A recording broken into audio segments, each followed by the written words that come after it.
Fix you.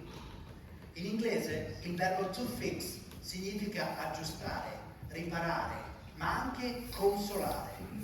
Nella tecnica giapponese del kintsugi, i kochi di un oggetto rotto vengono ricongiunti con una foglia d'oro, donando all'oggetto una veste del tutto nuova, più lucente e preziosa. Questa particolare tecnica di doratura permette di osservare il danno non più da un punto di vista negativo, ma come opportunità di cambiamento. Queste cicatrici, grazie al metallo aureo, sono orgogliosamente mostrate e valorizzate, diventando così la cosa più preziosa. Spesso è il nostro cuore che ha bisogno di essere aggiustato e chissà quante cicatrici ciascuno di noi ha collezionato.